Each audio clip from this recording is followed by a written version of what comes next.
Now, I would like to introduce Ohannes Kılıçdağı to you, the chair of this panel. Ohannes Kılıçdağı, after having double major BA degrees from Sociology and Political Science departments of Boğaziçi University, Istanbul, continued his doctoral studies at the Department of History of the same university. Between 2003 and 2017, he lectured at Istanbul Bilgi University Sociology Department on social and political history of the late Ottoman Empire and modern Turkey. He worked on the rights of minorities. At the moment, he is working as a guest professor in Columbia University. Since 2011, he has been writing a column in Agos, the Armenian newspaper. Thank you, Nayat. Let me speak English. I think this would be better for inner communication of our panel with our participants. First of all, let me thank all our participants, our listeners, for joining us today in this very important panel, where we have three extremely important presentations and speakers. But before starting, let me also thank Granting Foundation for organizing such an important event in this, let's say, era of rising populism and racism. I think this kind of events will raise a counter consciousness against these trends, this populism, racism, whatever, as global trend. So personally, I find this kind of activities very, very important for not only a specific country or society, but I think for, let's say, quote unquote, health or well-being of global community.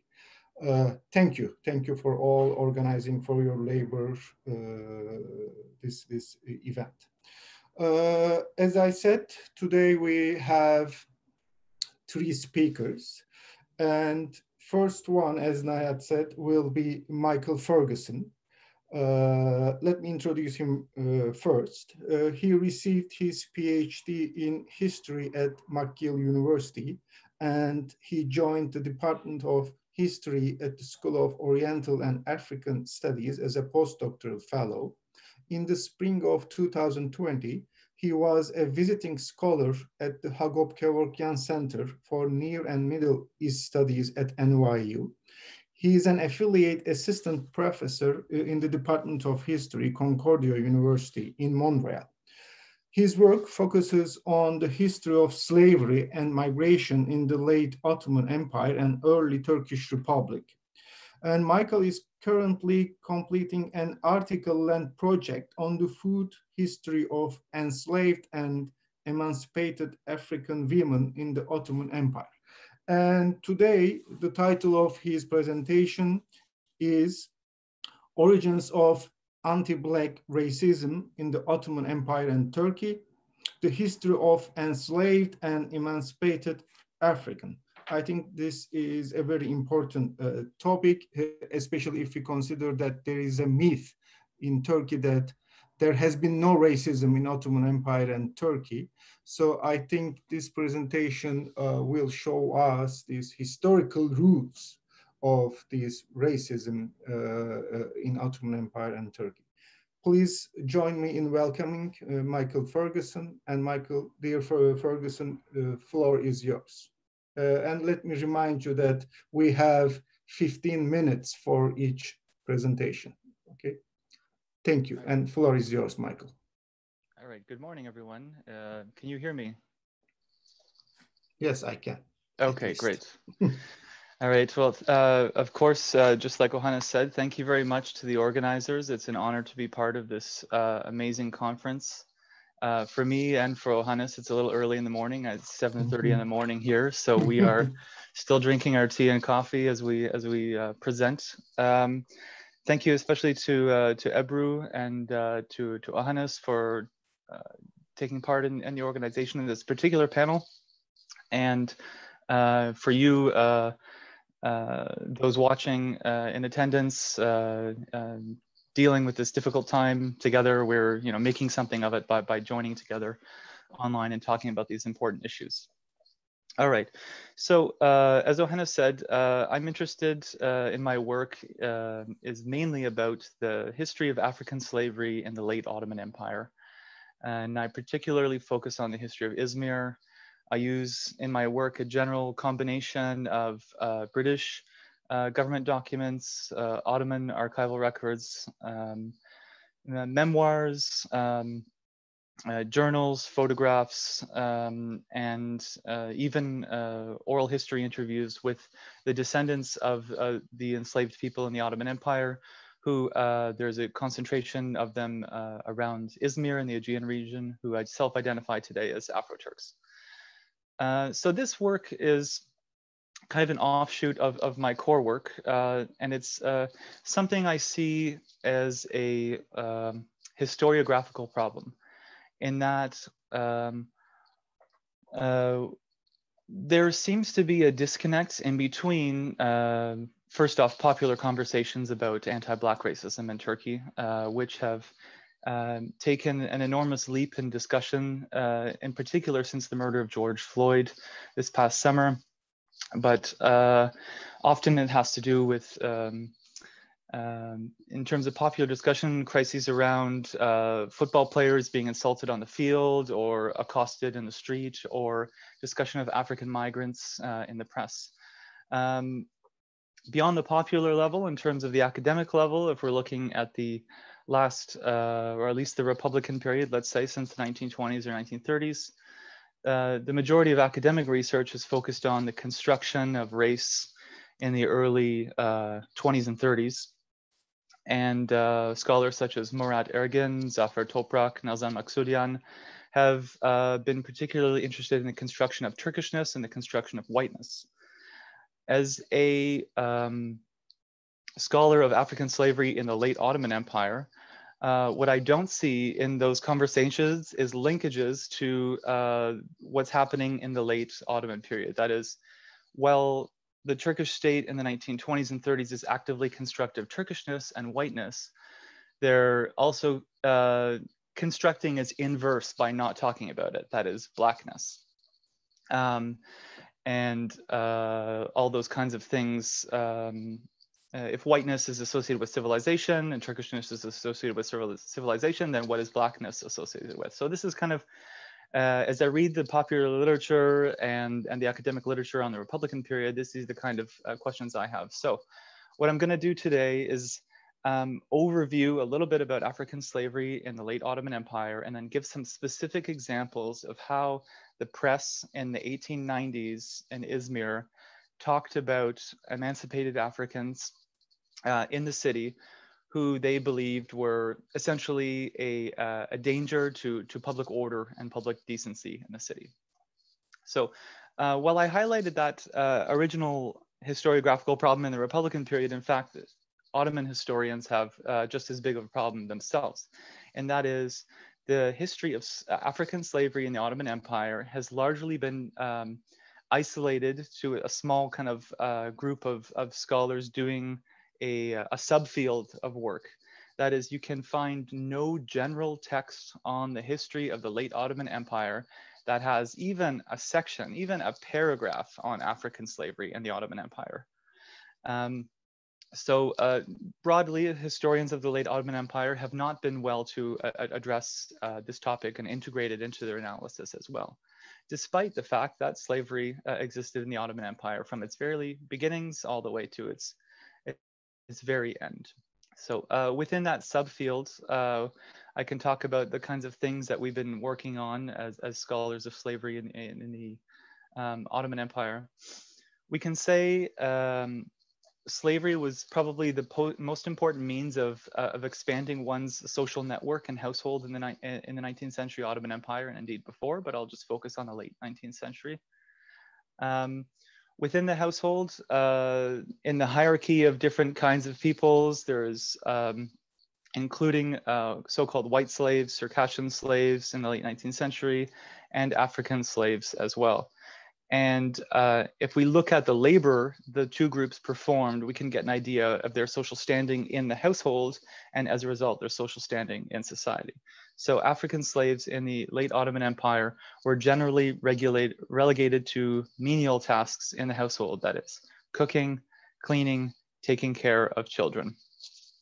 Whereas Circassian slaves were generally destined to become either concubines or wives of the head of the household who had purchased them in the first place. In terms of numbers, how many African slaves were there? Well, we can say 2/3 of the slaves, African slaves in the Ottoman Empire were women, which is unlike the slave trade to the Americas. And they were generally destined for work in the household, as I said.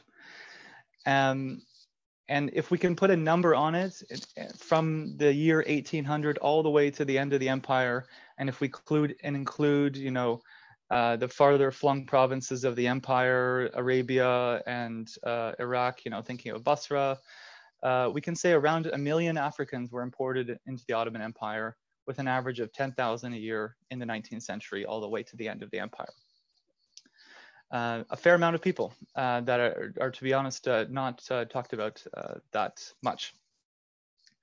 So what we have then is a social structure that, while employs African labor, African women's labor, puts them at the bottom of the structure. And of course, you know, sets of values and ideas are naturally built into the logic of creating households and a society where what puts African labor at the bottom. Beginning in the mid to late 19th century, a process of the end of the African slave trade begins.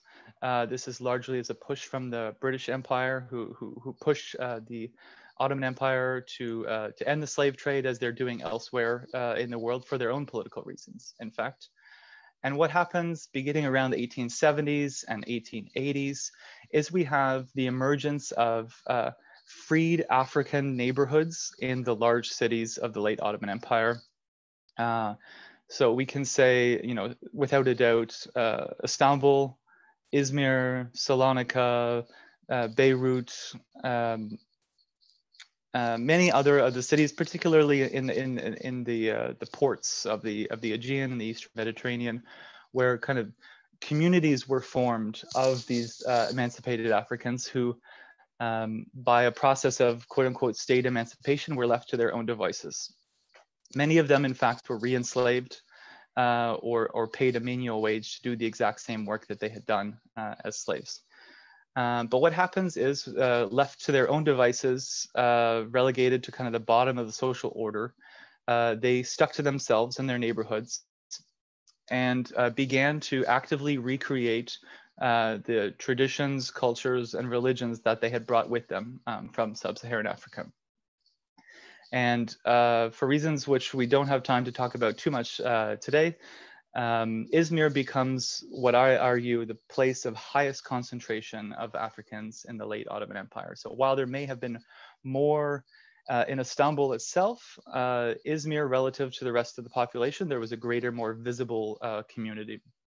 And generally, if you know Izmir, which I miss greatly, I haven't been since 2016, Kadife Kale, the hill that kind of dominates the city with the castle on top, is where the historic neighborhood of emancipated Africans lived. And since then, in fact, it's newly displaced communities of different backgrounds have arrived into that same neighborhood. So informing their reforming or attempting to reform their culture from sub-Saharan Africa, they begin to perform what's known as the Kaf Festival in Izmir. So this is an annual festival led and organized by Africans, and in particular African women are the leaders of this festival. It happens every year, at least since the 1880s, in May, over a period of 3 weekends. And this is led by a woman known as a Godia. So it's a female priestess in this African, sub-Saharan African belief system. And in general, the focus is to raise money by kind of contacting the broader community and raising money for a calf, as it's called, the Calf Festival, Dana Bayrama. And at the end of the 3rd day of the festival, they are sacrificing a calf atop Kadife Kale, where they have a large festival. Now here, so it's this kind of public festival of celebration of this sub-Saharan African identity, atop Kadife Kale, that becomes the ire of the local press in Izmir in the 1880s and 1890s. And indeed, there was a drive to get the city to abolish or prohibit the festival itself. So you have editorials in the two newspapers, Ahank and Hizmet, who incidentally have the same editorial staff, largely influenced by the young Ottomans and Namak Kemal. They begin writing about the Africans atop Kadife Kale, saying, you know, the practices that they have up there are, quote, ignorance and superstition. They are, quote, base and unacceptable. They are, quote, against public decency and need to be stopped. And then more interestingly, you've got concerns about what they're doing to the broader Ottoman society. So there is a prescription in one editorial that fathers and husbands must keep their daughters away from these immoral and unsuitable neighborhoods. Okay. And then we have another more significant one, an editorial stating, you know, this festival consisted of around 400 to 500 Africans. However, 4,000 to 5,000 of our, quote, well-behaved white people had also recently participated in the festival. So here in this line, we have the construction of kind of greater society as white, as the readership of these newspapers as white and well-behaved. And of course, the inverse comes up in the newspapers as well. Africans are portrayed as wild, savage, ignorant, and a danger to social order. So in 1885, the city of Izmir attempts to ban this festival. We don't know whether it worked even for a year, but we do know the festival continued. And if we kind of, and I'm going to move along now a little bit, if we move along into the early Republican period, we can ask the question, well, what happens to this festival? And it is generally under the abolition of Sufi orders, of places of worship such as tombs and all the kinds of sorts of things, use of amulets and talismans, that the order given by the Turkish Republic, that generally prohibits this kind of practice. It falls under this very broad understanding of what Sufism is, and it's kind of swept away and at least publicly clamped down on, and if not stopped in public by the 1930s. But we can certainly say this festival goes on into the mid 20th century in private through the community that survives today in Izmir. And again, if we look at the community in Izmir, they have attempted to recreate this festival. And today it's kind of largely a cultural festival. It's a moment of African identity and pride, of Afro-Turkishness, a celebration which is raising discussions about, especially in Izmir, which the city of Izmir supports indeed, discussions about the nature of African slavery and the role of African peoples in the late Ottoman Empire, the kind of urban memory and the space of these peoples who kind of toiled at the bottom of the social structure. And through oral history interviews that both I've done, the Historical Foundation, Tarih Vakfı, and other researchers working on the Afro-Turk community in Izmir, we've seen that to this day they face discrimination based on their skin color, and certain there's a connection with this historical connection with slavery in the late Ottoman period as well. So that's the core of what I want to say, but what I want to just add is that I'm not saying that simply all forms of anti-Black discrimination in modern Turkey today have this origin in African slavery. Rather, it is just one other element that needs to be considered when we talk about what explains anti-Black racism today in Turkey. So, and there's other kind of global elements, maybe influence of American culture, American music, American films, American politics, even the importation of European scientific racism even beginning in the Young Turk era and into the early Republic. These are other factors that need to be folded in, but what I'm going to make my case for is the inclusion that scholars working on the 20th century, anti-Black racism in the 20th century, incorporate the legacies of African slavery into their analysis. And with that, I will end it right there. Thank you very much. Thank you, Michael.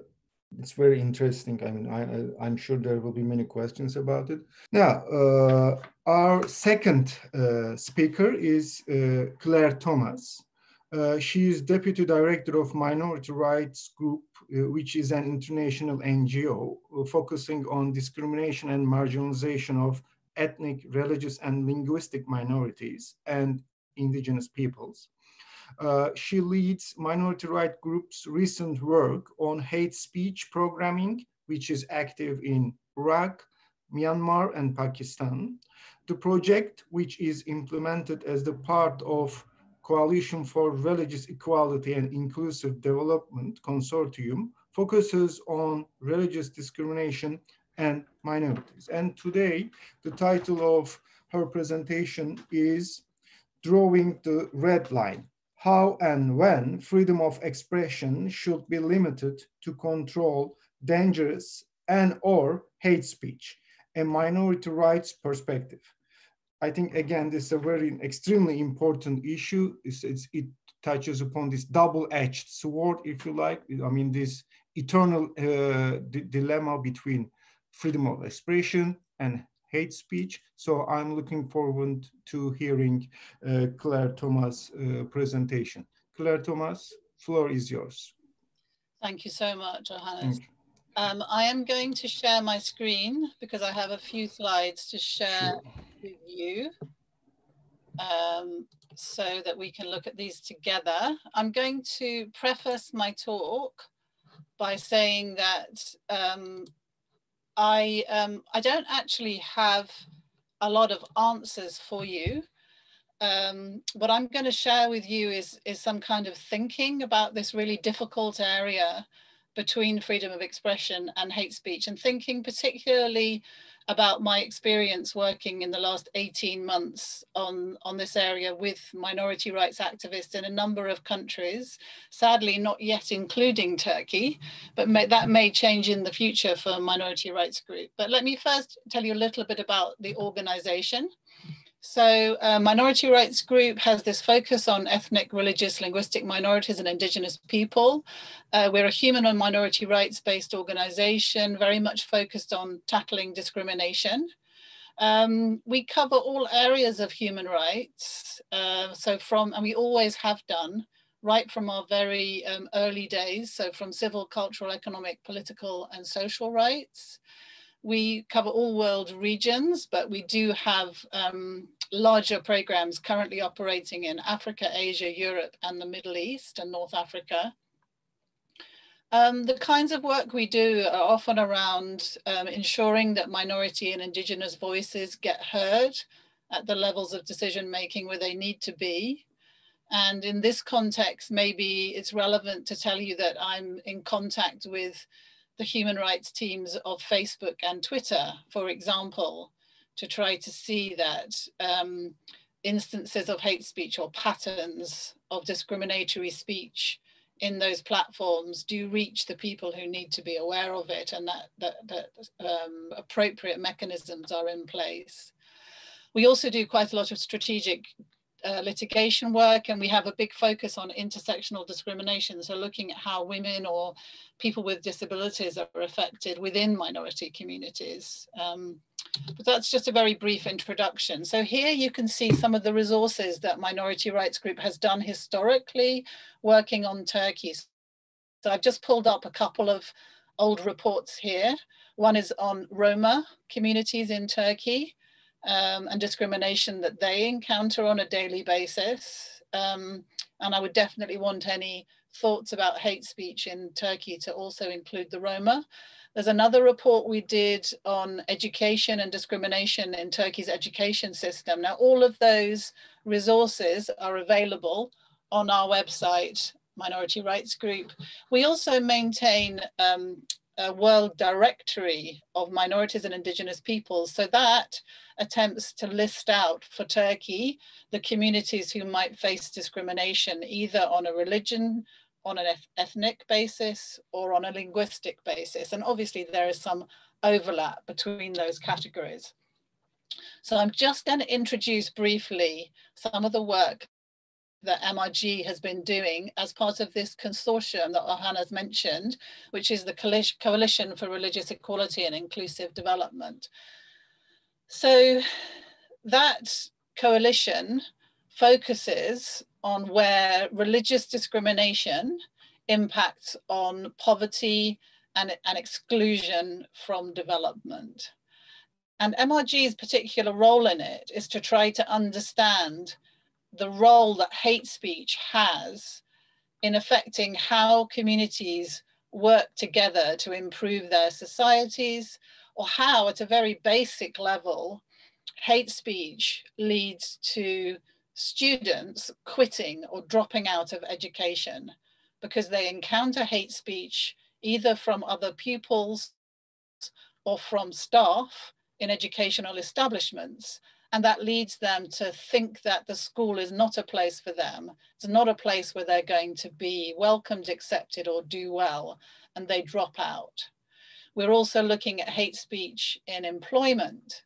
So ways in which people either don't get jobs because of attitudes that are formed through hate speech, or they experience bullying and harassment at work, and they're unable to stay in a job, or they're certainly unable to progress to higher levels in a job because of stereotypes about them, which are perpetuated and circulated partially as hate speech. We're looking at hate speech in business, and really, really interesting things for me personally have come out of this from Pakistan, where, for example, you have signs up in shops saying this group or that group are not welcome to shop here. Now, we had that kind of thing historically in the UK with Roma travelers and gypsies, even historically in the UK with blacks. We had those kinds of signs. But in today's day and age, to see a sign in a shop that says this group is not welcome to shop here, with no challenge to that, it's very explicit. Another factor that happens in Pakistan is the stamping of banknotes with hate speech statements. So you get out your money to pay for something, and it may have a stamp added to it with a hate speech line on it. So we're seeing that hate speech is very, very endemic to all walks of life and society, and it very much infiltrates the kind of economic and the development space.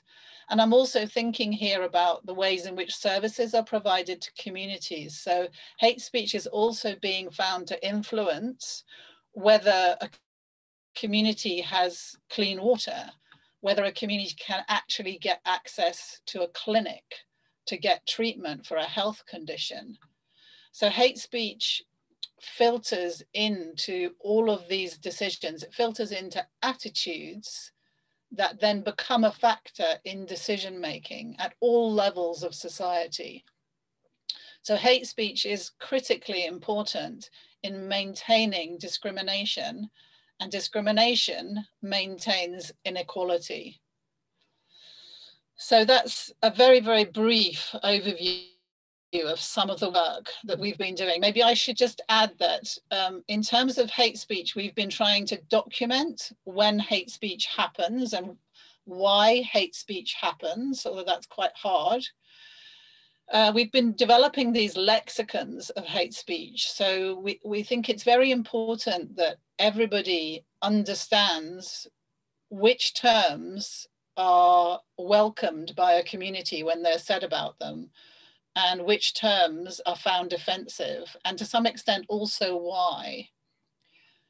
In documenting hate speech, it's very important to understand that sometimes a term will be used in a derogatory way by somebody outside the community, but can still be used positively by someone in the community.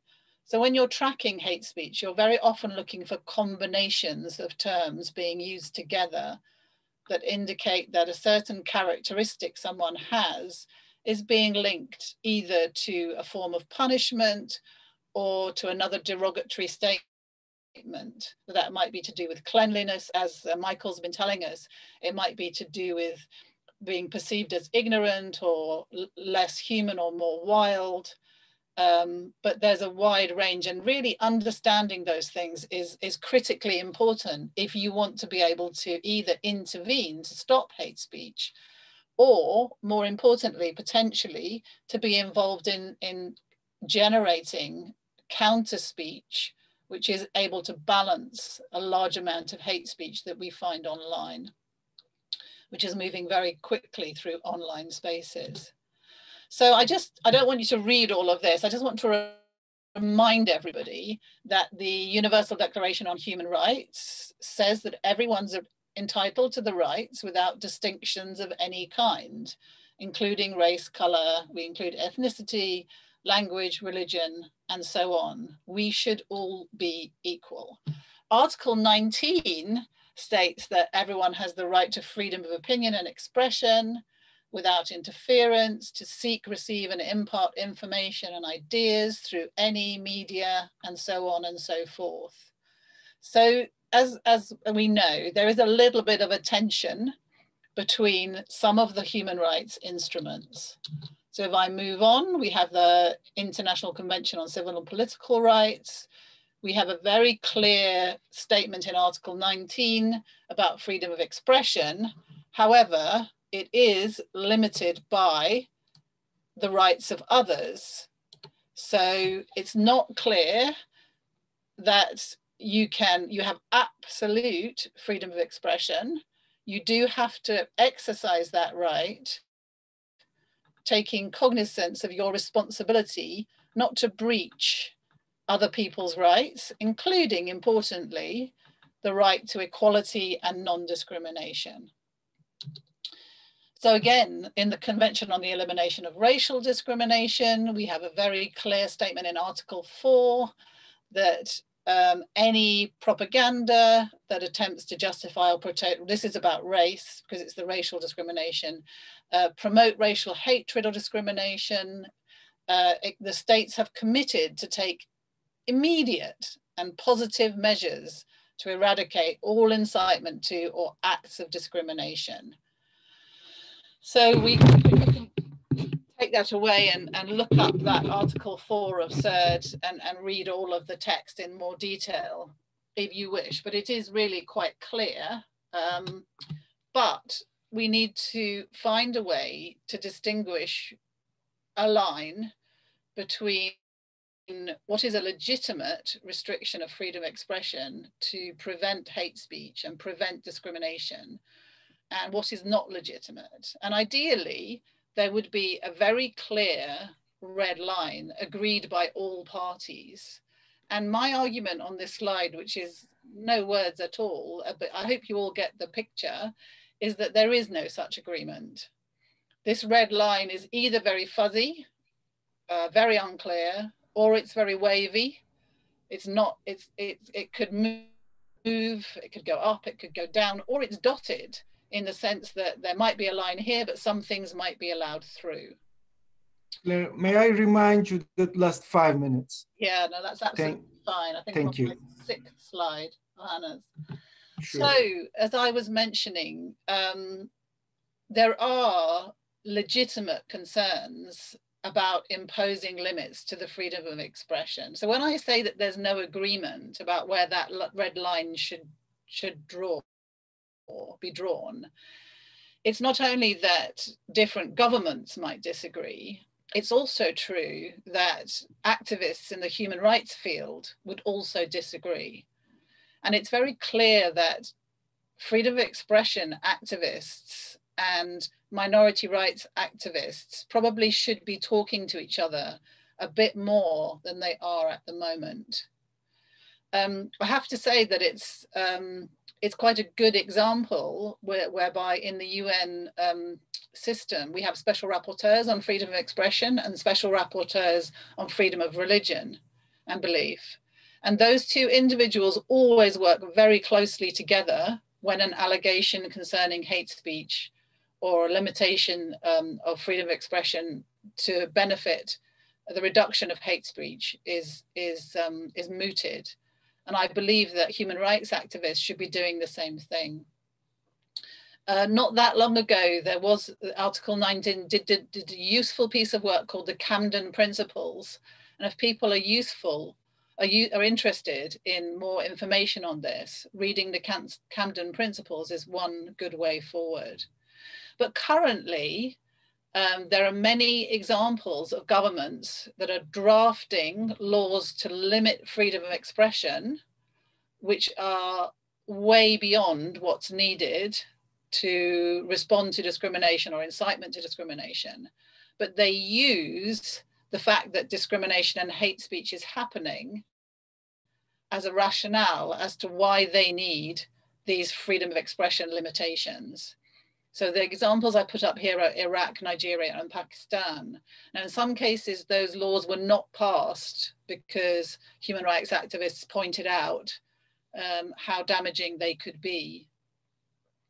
And where laws do exist, there are many examples where they are used to limit freedom of expression in ways that have nothing to do with hate speech or discrimination, but they just are used to silence dissent or silence criticism of governments. So for the freedom of expression organizations, they are very wary about accepting where that red line should be drawn, because they feel that the risks in terms of curtailing freedom of expression are very high, and that any limits will be used or abused by governments to do things which don't help the human rights fulfillment of peoples globally or in selected countries at all. So I just want to turn to another issue which is very perplexing in this area, which is that there have been very, very many internet shutdowns this year globally alone, either for whole countries or for sections of countries. And I just think everyone needs to think very seriously about what is the justification, if any justification, to turn off the media and the internet. So there was radio, I mean, historically, we all know that Radio Mille Collines was a key driver of the Rwandan genocide. Broadcasts on that radio station did result in many people losing their lives, and stopping that broadcast, those broadcasts, might have helped to limit the scale of that genocide. But to take a current example, in July 2020, there was an outbreak of violence in Ethiopia. 250 people died. There was an ethnic dimension to the killings. So there were hate speech statements being made about one community, and the people in that community were ostensibly primarily the target that were being killed. In fact, a lot of other people were killed as well, but there was racist statements as part of that 250 people dying, and there was some organization behind it, and there was hate speech on platforms that fed into it. The Ethiopian government turned off the internet. Now, a lot of people felt that the Ethiopian government should not have turned off the internet. Even within my own organization, there's an ongoing debate about whether in those circumstances the Ethiopian government was right or wrong to turn off the internet. And obviously you have, on one hand, a theory that turning off the internet prevents the killers from organizing, and on the other hand, we have the argument that losing the internet prevents us from documenting this very major event and making sure that the world knew about it and tried to intervene. I have to say that even though the internet was turned off, it seems that hate speech continued. So we were certainly hearing reports. Claire, sorry, Claire, could you sum up last 1 minute? Okay. This is my last slide. So the last thing I wanted to say is that we have to be very careful as an international community or as an NGO network not to privilege violent deaths over deaths by neglect. And I think this is happening in the international community, whereby discrimination can often lead to deaths by neglect because people don't have access to services or have differentially less access to services. Whereas the international community tends to only use violent deaths as a rationale for saying that hate speech has led to something so egregious that it should be stopped. So I'll end it there, but I really look forward to the discussion. And thank you, Ohannes. Yeah, thank you, Claire, for this very interesting and difficult issue. Now, let me turn to our third speaker, Murat Ruben. He received his undergraduate degree in law from Istanbul. He enrolled in Istanbul Bar Association as a lawyer in 1984. He worked as a lawyer and legal counsel in various private companies in Istanbul. Since 2010, working as a freelance lawyer, also he has been working as an expert and foreign language interpreter in various courts in Istanbul. He served in the Istanbul Bar Association's Foreign Relations and Banking Finance Commissions. And today, the title of his presentation is Hate and Discrimination Crimes Against Religious Minorities in Turkey, National Regulations, International Conventions, and Problems with Their Implementation. I'm sure his experience in the field will help us to understand these issues better. So, Murat Ruben, floor is yours, word is yours. Thank you. Yours. Thank you very much. First of all, I would like to thank Hrant Dink Foundation and other organizers of this conference. I would like to thank them for giving me the opportunity to speak in this event. I have a few topics that I will touch upon. First of all, the scope of religious minorities in Turkey and the acts of hatred in Turkey. Religious minorities in Turkey are known as Greek Cypriots, Armenians, Baha'is, Levantines, Yazidis, Moloccans, Protestants. All of these groups can be considered as religious minorities in Turkey. The Republic of Turkey was founded in 1923, and since then, there were various acts of discrimination and hatred.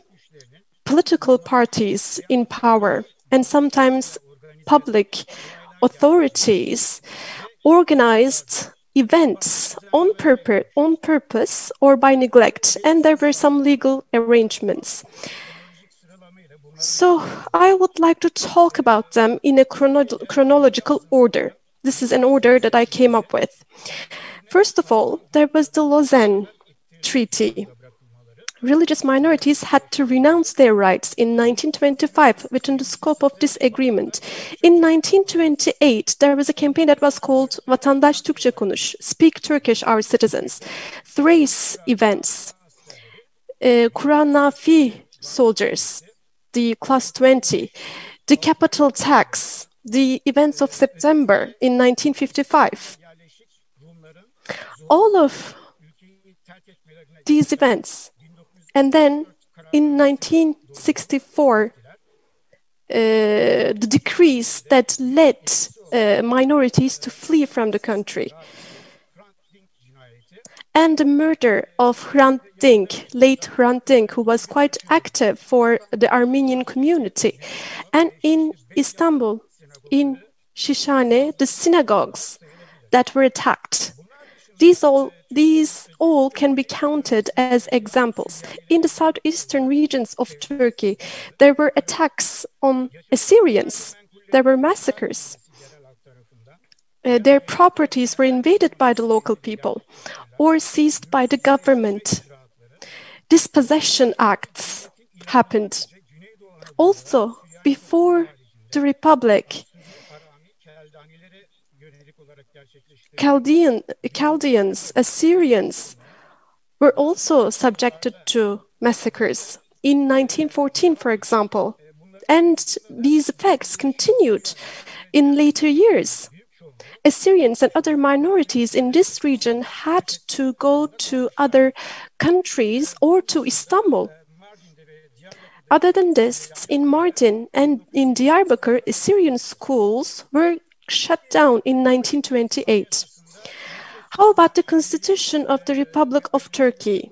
Let's take a look at some regulations regarding this issue in the Turkish Penal Code, in the Turkish Criminal Act.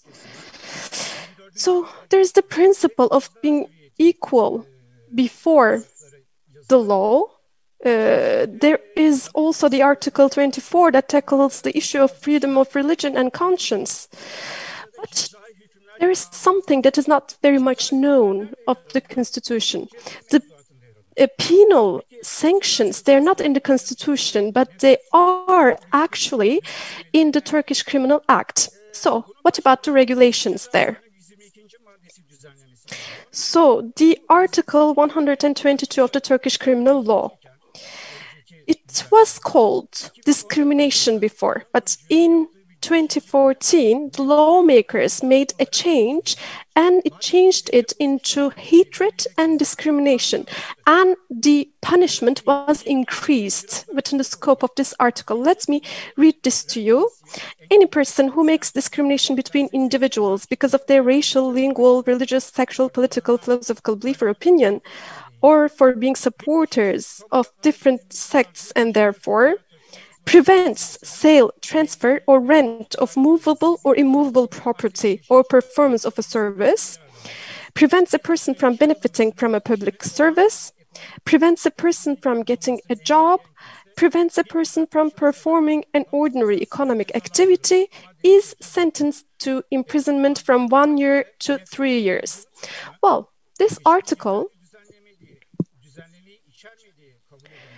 is not adequate in terms of stopping discrimination because it is not possible to prove the act. In order to punish the crimes of discrimination and hatred,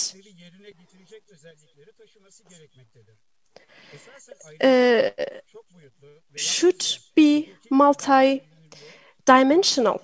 Discrimination is a comprehensive issue, and sociology, psychology, philosophy, politics, and various disciplines worked on this issue, on the issue of discrimination, even though the Article 122 of the Turkish criminal law is called discrimination and hatred, even if it was changed, within the scope of this agreement, of this article, we can see that there is no separation, there is no distinction between hatred and discrimination. As I said before, the burden of proof and causality are problematic in this article. This is one of the articles that is the least applicable under the Turkish criminal law. There was a change made in 2014, and the term hatred was added to this article, but because of that, public prosecutors ignore the claims, and even if they start a case, because of the lack of evidence, the courts decide on acquittal.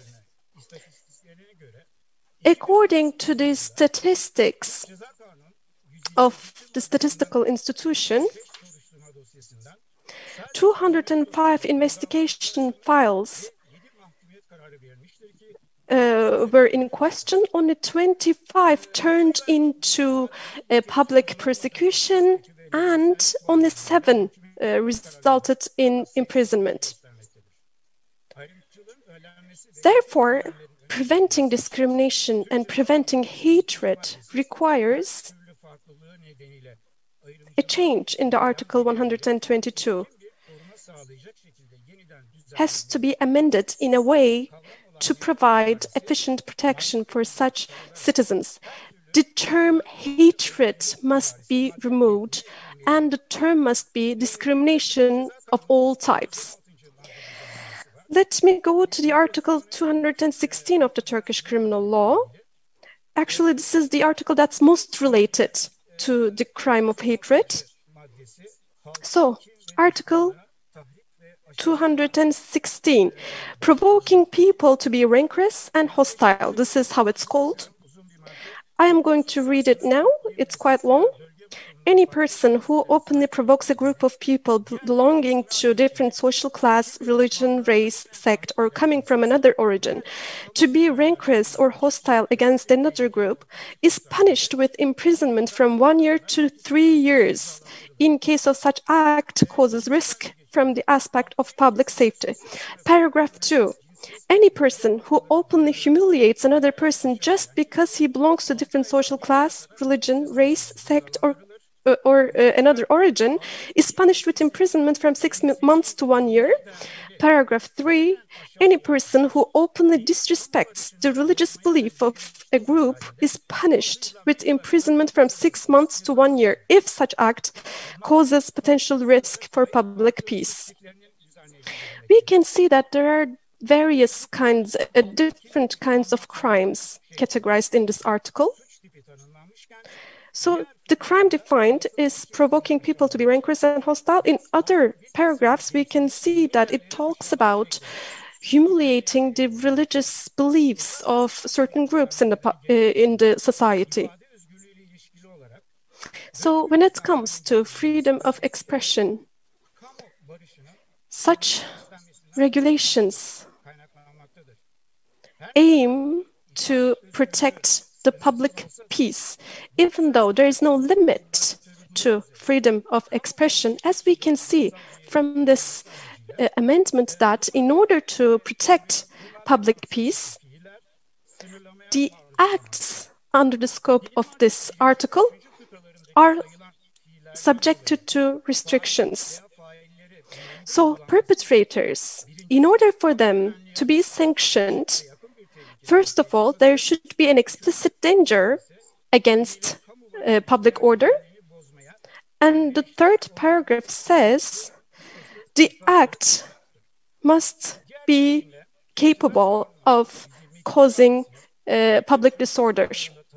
So the first and the third paragraphs bring the condition of disrupting the public peace or public order. What is public order? Actually, this is quite a comprehensive concept. According to a definition, it is an internal peace in a society. According to another definition, public peace is consisted of various factors that lead the people in a society to be happy. As this is an abstract term, as this is subjected to the interpretation of the prosecutor, the implementation of the first and the third paragraphs differs. Public prosecutors and judges, when they express their opinions on the Article 216,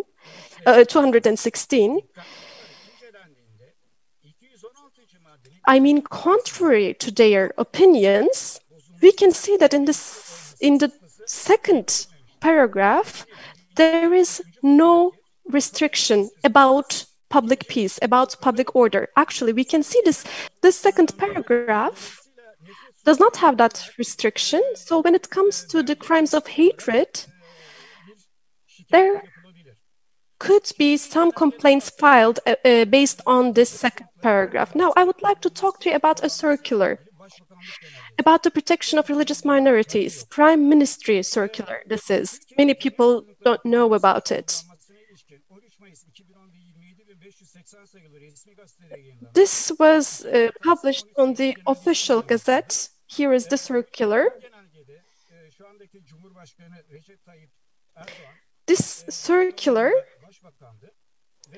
by the way, as you know, in 2010, Recep Tayyip Erdogan was the prime minister, and this protection, this circular aimed to protect the religious minorities.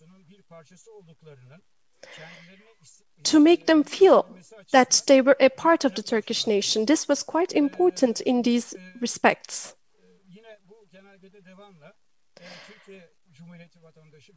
So, non-Muslims, citizens of the Republic of Turkey, they should be protected, they should be positioned in line with their rights, and the legal proceedings, when they are subjected to acts of discrimination, must be started right away. This is what the circular says. So when it comes to contracts that concern religious minorities from a point of international law, for example, we have the Universal Human Rights Declaration of the United Nations. We have the Declaration on the national, ethnic, religious, and language minorities.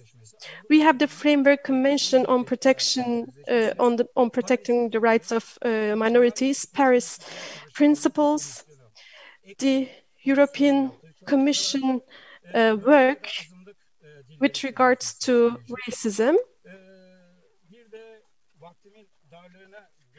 Given that I have limited time, I would like to underline the following. When it comes to the crimes of hatred and discrimination against religious minorities, when we combat such crimes, there are some problems encountered by religious minority. First of all, I would like to talk about victimology. There are certain problems arising from that, from the legal order. Family members of such people could also be victims of such acts. So the term of being a victim is quite comprehensive. Actually, the victim can be considered as the entire society. Victims of a crime, they fear that if they complain about it, if they go to court, they can be harmed, their families can be harmed. So they are quite afraid that if they go to the police, there will be no actions taken or there will be no punishment for the perpetrators. Actually, one of the principles of the Turkish Penal Act is that the investigation is obligatory. If there is a crime, the public prosecutor or the police, they must act right away and they must start the investigation. However, when it comes to religious minorities and crimes of hatred and discrimination, we observe that such authorities are quite passive. Therefore, the members of such minorities, they are quite hesitant to go to such authorities. Another issue is the legal personality of religious communities. In the Republic of Turkey, the religious minorities do not have a legal personality. Other issues are the fact that the legal authorities do not have effective prosecution, sometimes not engaging investigation. Investigations have to be independent and impartial as well. They need to be open to public scrutiny. The legal authorities have to act swiftly and effectively, and these are the principles of the European Court of Human Rights as well, as a matter of fact. And of course, the cases do not really come to an end in a reasonable time. The international obligations are not honored. The balance between hate speech and freedom of expression is not honored. And the punishments for hate speech and discrimination not being Türkiye İstatistik Kurumu'nun verilerine göre Türkiye'nin heavy enough, and 115 kişi artarak 83.154.997 kişiye yükselmiş. So the current population of Turkey is 83 million people, and according to a generally accepted idea in Turkey. 99% of the Turkish population is Muslim, so the other 1% is religious minority, and the demands of that group cannot really be heard because they don't have an effective pressure group. And worse, those people who are members of religious minorities in Turkey experience a higher mortality rate, higher death rate than their birth rate. And the youth of those religious minorities go abroad to settle there, and almost at the geometrical rate, the members of the religious minorities, the number of the people in religious minorities goes down. The political authority and other political parties do not really listen to the problems, to the concerns of religious minorities. I believe that to have normalization here, they need to be listened to as well. I believe that religious minority congregations have to be listened to. 15 minutes was quite a short time, as a matter of fact, therefore I have to summarize a lot of stuff. Later on, if you give me the floor during the question and answer session, I can elaborate on some of the points.